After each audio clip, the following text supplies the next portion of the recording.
Apoio Cultural, Escola de Línguas Millennium.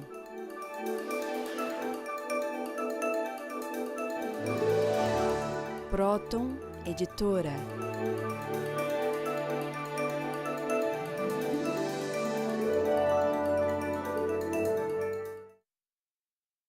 Olá, telespectadores do nosso programa Stop a Destruição do Mundo. Mais uma vez com os senhores nessa campanha de conscientização das causas psicossociais que destroem a humanidade e o nosso planeta Terra. Sim, a psicanálise integral propriamente dita, ou trilogia analítica, ciência que foi criada pelo psicanalista Norberto Kepp, então agora nos traz recursos para que a gente possa aplicar conceitos científicos da psicologia nesta questão da problemática ecológica, inclusive, e social. Por que que o ser humano está destruindo a natureza? Porque o ser humano promove guerras, porque o ser humano promove a injustiça social, a fome, o racismo, o preconceito, o dogmatismo, e porque a nossa ciência está tão atrasada, inclusive a nossa medicina, que não tem recursos, muitas vezes, de cuidar das coisas mais simples, né? Uma forma muito mutilante de lidar com as doenças até orgânicas que o ser humano tem até hoje. Então, agora, com essa ciência integral, nós já conseguimos um grande avanço. Um dos pontos que eu gostaria de tratar com os senhores hoje é a questão da economia. Como que a mente do ser humano, a doença psíquica do ser humano, pode afetar seriamente os sistemas econômicos da humanidade? Norberto Kepp, então, descobriu que uma das principais causas, se não a fundamental causa da doença humana, é a inveja, assim como a megalomania, né? A teomania e a arrogância. Mas esses problemas de inveja e de megalomania atingem seriamente as teorias econômicas. Por exemplo, o capitalismo, que visa invertidamente o lucro acima de qualquer coisa, valorizando o capital acima do ser humano. Isso é uma visão megalômana, invertida e invejosa da humanidade, egoísta, que quer tudo para si. Da mesma forma, o antigo comunismo, ou o presente comunismo que ainda tem em alguns países, e que transferiram esse poder doentio para os burocratas do Estado. Então, Kepp, estudando a mente do ser humano, como o trabalho mal conduzido, as leis econômicas mal conduzidas, podem levar o ser humano a se adoecer. Ele detectou dois pontos fundamentais, dois pontos muito doentios, que causam ansiedades e doenças. Um é a especulação, é a inversão de se ver no capital a fonte da riqueza e não no trabalho. Colocar o trabalho em função do capital e não vice-versa. Isso levou, então, a uma macrocefalia das instituições financeiras e a uma deterioração dos meios de produção, principalmente aqueles de necessidade e de qualidade. Outro ponto muito importante que Norberto Kepp diagnosticou na economia doente é a exploração.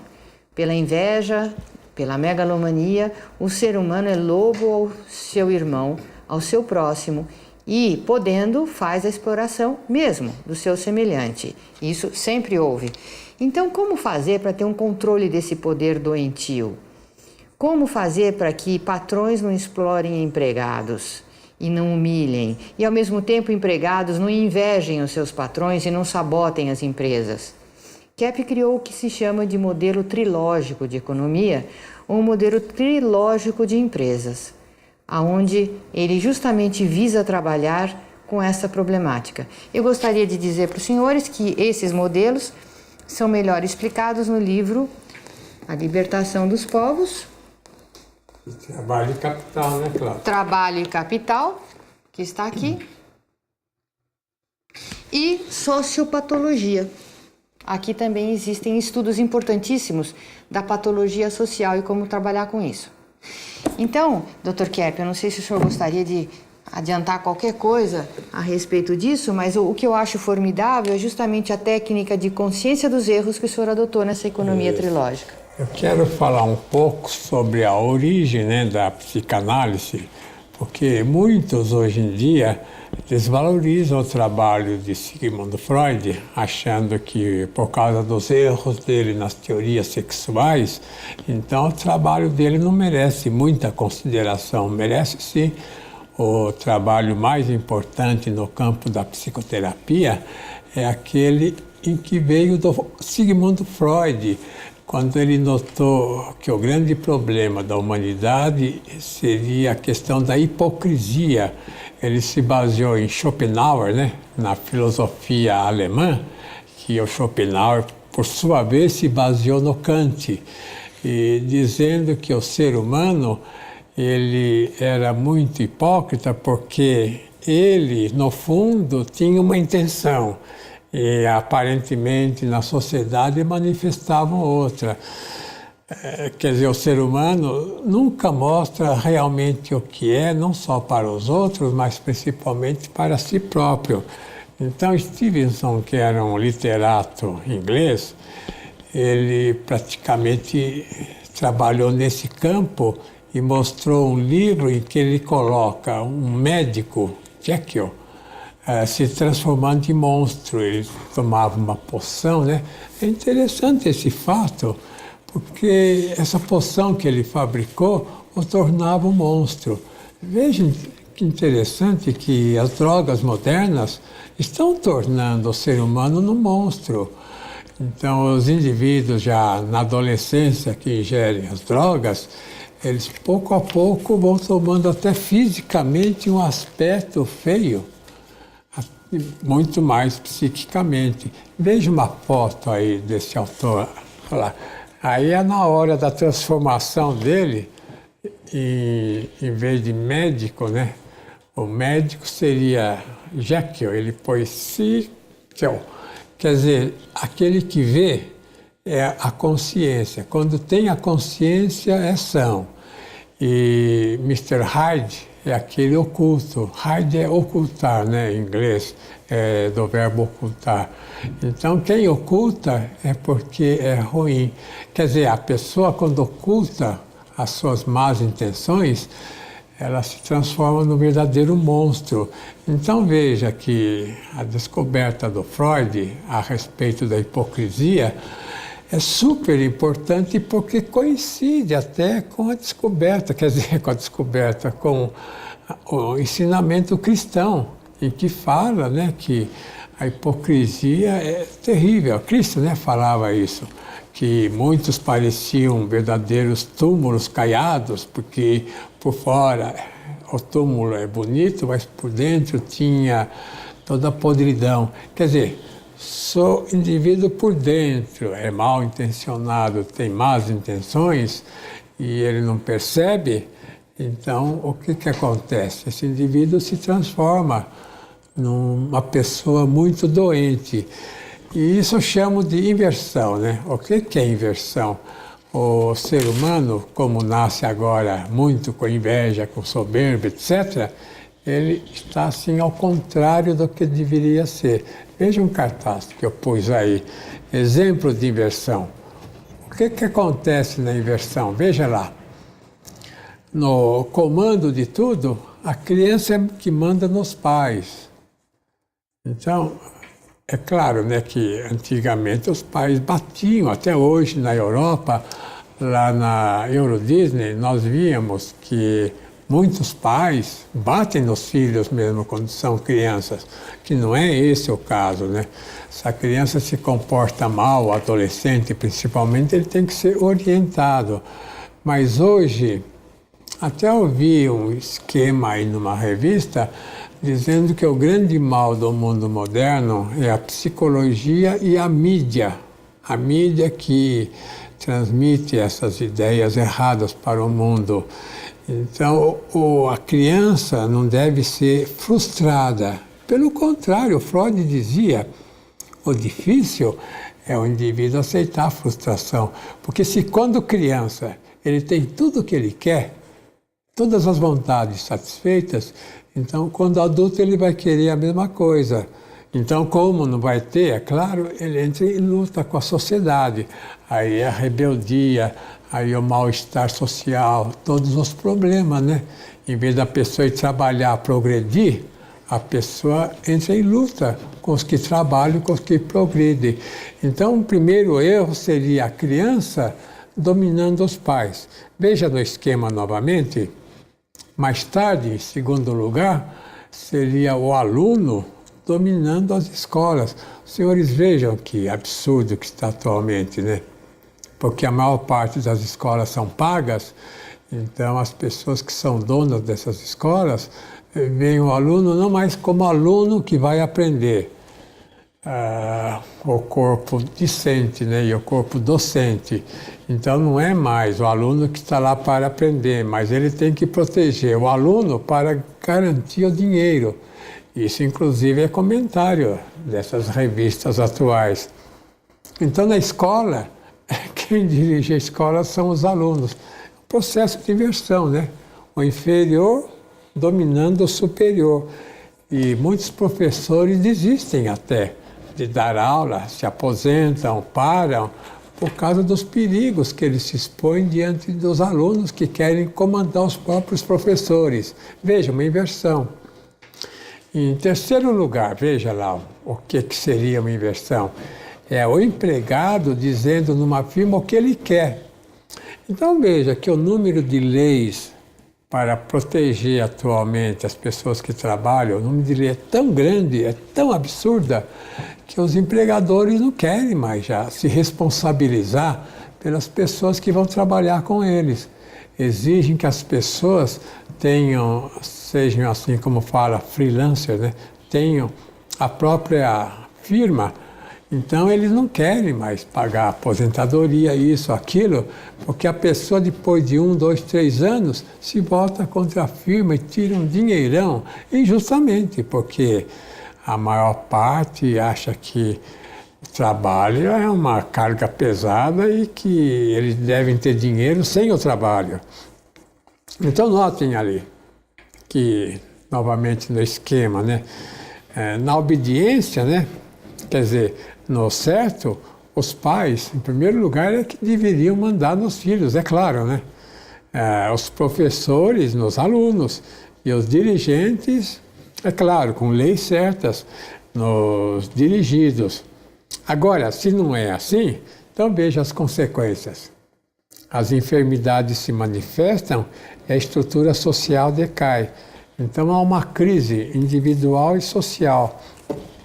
Então, notem que atualmente a grande crise que existe no mundo é por causa da inversão de valores. O que é inferior, lá em cima, e o que é superior está lá embaixo. Nós já voltamos, né?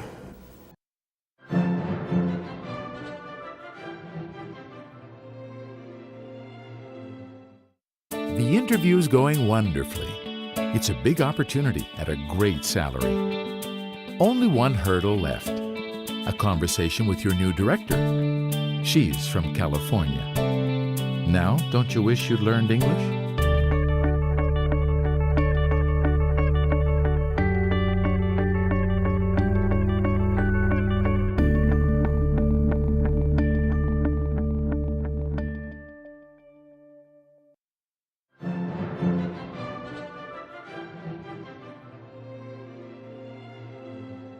Se o ser humano foi criado para ser bom, bonito, verdadeiro, foi criado para ter caridade, tratar os outros bem.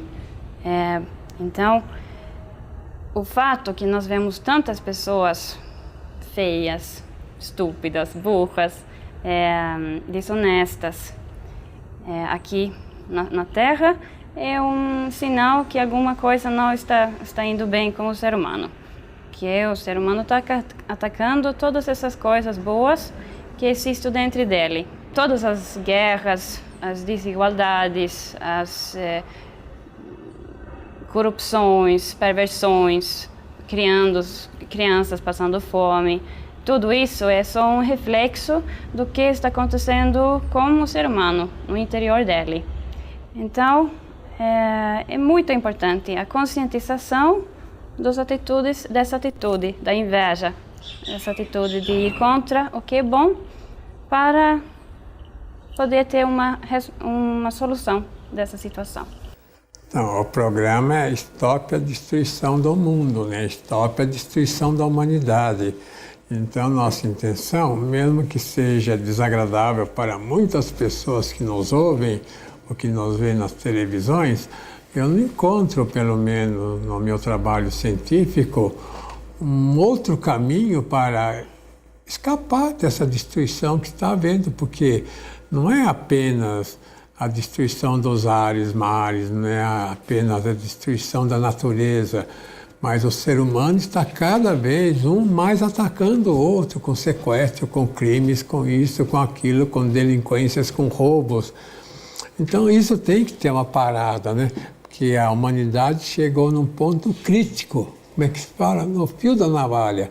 Ou a humanidade entra, vamos dizer, na linha certa, no caminho certo, ou então ela naufraga. Agora, quando eu falo entrar no caminho certo, eu quero dizer o seguinte, a humanidade tem que conscientizar, que vê que ela não é aquilo que ela pensava, que o ser humano não é generoso, que o ser humano não é bom, que o ser humano tinha isso antes, né, no começo da criação. Eu acho que aí, Dr. Kevin, então entra o ponto mais difícil de nós tratarmos em psicoterapia, ou mesmo muito mais ainda na vida social.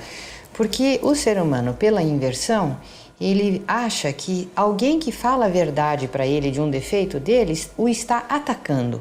Por exemplo, se uma pessoa é muito agressiva, muito preguiçosa e está se prejudicando no trabalho. Se um pai, uma mãe, um colega ou mesmo o patrão lhe fala, você tem esse problema, a pessoa sente aquilo como um ataque, uma agressão. Então, a consciência o ser humano vê como um prejuízo. Isso. E ele se defende e resiste e briga para não admitir os seus problemas. E com isso estamos todos levando a breca. Quando fala na censura, geralmente pensam que mostrar o defeito para o outro que está censurando. Não. É quando o outro não quer ver seu defeito é que está censurando. Veja, eu pus aí a teologia da neurose. Eu pus lá, primeiro, causa das enfermidades está numa conduta artificial, né? A pessoa não quer sentir, não quer viver aquilo que ela é. Ela quer sentir, quer viver, quer ter uma vida fora da verdadeira existência. Então, veja, a etiologia da doença. Negação, omissão ou deturpação da realidade. Então, isso que aconteceu agora conosco é o que nos leva a todo tipo de doença. Por exemplo, voltando lá no esquema, são 3 níveis de doença, né? A teomania, a soberba, é que leva o indivíduo à esquizofrenia, a psicose maníaco-depressiva, que leva à epilepsia, que leva a doenças mais graves.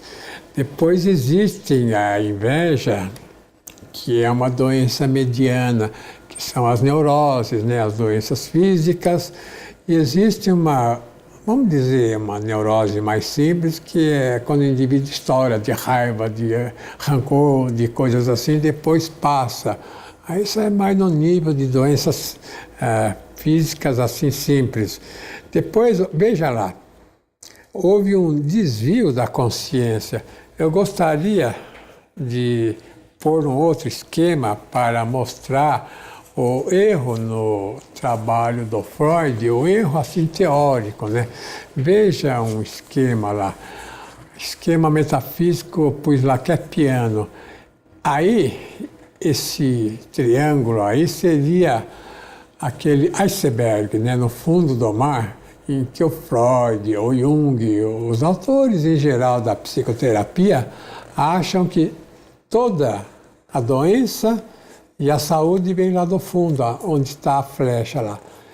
E que lá nós falamos, o que existe lá é geralmente a soberba, a inveja, a gula, etc., a preguiça, que está praticamente escondida. Então, pela vontade, o indivíduo, ele esconde a soberba dele, a inveja, esses defeitos, e usa a máscara lá. A máscara é o que ele mostra para o mundo, né? Então, não é uma atitude inconsciente, é de inconscientização. Veja lá, eu pus embaixo. O indivíduo, ele quer esconder o que ele é. ele fica doente por isso. E aí a questão da hipocrisia, né? O indivíduo que esconde o que ele é o indivíduo hipócrita. Agora, veja um outro esquema, que é importante também, que a conduta humana voltada para si própria ou para o ser divino. Veja lá em cima, né? O triângulo doentio é formado pelo amor, pela razão e pela vontade. Quando o ser humano resolveu colocar a vontade foi no século praticamente 11, 12, quando aqueles autores ingleses, né, John Scott, principalmente William Ockham, ele começou a colocar a vontade no setor assim básico da vida para o indivíduo ser livre. O que é liberdade, né? O Kant sempre falou que a liberdade é o indivíduo querer praticar o mal. O indivíduo quer ser livre para fazer o mal. Senão, por que o indivíduo iria ser livre? Notem que os grandes gênios, as grandes capacidades, as personalidades incríveis, os indivíduos produtivos, eles até ficam tão envoltos no trabalho dele que tem até aqueles lapsos, né, de tempo todo. Entra a pessoa lá e ele não percebe que entrou uma pessoa na sala onde ele está. Ele esquece de almoçar, esquece de comer, esquece de sair. Ele fica como aquele próprio Edison, que trabalhava com Tesla, né, um físico famoso americano. Ele ficava absorto lá no trabalho dele na oficina, esquecia de ir para casa, esquecia até de dormir. Às vezes, esses grandes inventores passam as noites trabalhando. De maneira que o que acontece atualmente é que o ser humano coloca a vontade dele, que é doentia, acima de tudo. Voltando ao esquema, veja lá. Embaixo tem o triângulo que eu pus divino, né? Que é a união do amor, que é a revelação, da razão, né? Que é um tipo de revelação também, mas revelação assim humana, e a beleza, que é a estética. Então, em vez da vontade, o que é mais importante é a beleza que o indivíduo traz, né? A beleza é o equilíbrio das formas, é aquilo que, visto, agrada. Por exemplo, a música clássica, né? A verdadeira música é a clássica. Por que agora querem pôr o rock, pôr as músicas modernas, como se essa fosse uma música melhor? Por causa da inveja. Por que querem pôr, por exemplo, fotos, a pintura? Por que querem pôr esses outros elementos feios acima, por exemplo, do clássico? É por causa da inveja. Agora, eu gostaria de mostrar o que um famosíssimo autor, né? Ele era um grande teólogo, Tomás de Aquino, falou a respeito da felicidade do ser humano. Veja lá. Por que o ser humano é infeliz? Qual o caminho para ele ser feliz? Então ele fala, em primeiro lugar, será que as riquezas é que dão felicidade para o ser humano? Riquezas é mais o dinheiro, né? Então ele fala, como a coisa é inferior, que é o dinheiro, que são as joias, esmeraldas, brilhantes, propriedades, tudo isso é inferior ao ser humano. Como é que isso que está lá embaixo pode tornar o ser humano aqui feliz? Não pode. Pela razão, compreende? Não é só pela revelação. Em segundo lugar, ele fala, será que são as honras? O indivíduo honrado, o indivíduo que é considerado porque tem poder, ele seria um indivíduo feliz? Diz não, por quê? Porque as honras que o indivíduo tem são algo postiço, artificial. Que o indivíduo pode ter hoje e amanhã acabar, como aliás acontece, né? O indivíduo não é honrado até o fim da vida, mesmo que tenha os melhores cargos na sociedade. Em terceiro lugar, veja lá, consiste no poder. Então veja o que o Tomás de Aquino diz, né? Ele fala, mas ele não pode ser feliz no poder porque ele tem que exercer o poder para o bem do próximo. Ele não tem que exercer o poder para o bem dele. Então ele não pode ser feliz com o poder. Se ele é porque ele é muito vamos dizer uma palavra, malandro, né? Que ele usa os outros para dar poder para ele, para tirar vantagem dos outros. A pessoa que está no poder é para servir o povo, não é para fazer o povo servir a ele. Ele tem que fazer leis para o bem do povo, não para o bem dele, compreende? Se o indivíduo está no poder, faz lei para ele, ele não pode ficar no poder. Veja lá, em quarto lugar, consiste na saúde. Você fala, não pode porque a saúde é inconsistente. Em quinto lugar, consiste nos sentidos. Então, isso também não pode porque os sentidos são muito grosseiros, né, inferiores. Como é que o indivíduo pode ser feliz tendo bastante comida, né? Comendo. Pelo contrário, acaba com o corpo dele, ou que não come, que é a mesma coisa. Como é que ele pode ser feliz, por exemplo, tendo dinheiro? Dinheiro, dentro dele ele é vazio. Ele é rico no dinheiro e vazio na inteligência. É um estúpido, então. O indivíduo muito rico é muito estúpido por causa disso. Então, e a questão do sexo, né? Ele pode ser feliz pelo sexo? É claro que não. Porque o sexo também é um elemento sensorial, é grosseiro. Então, só pode ser feliz pela cultura e pelo bem-estar. E veja o que Tomás de Aquino fala. Sexto lugar, a felicidade vem do espírito. Então, para terminar o programa, eu quero pôr uma sentença aí. Veja lá a sentença.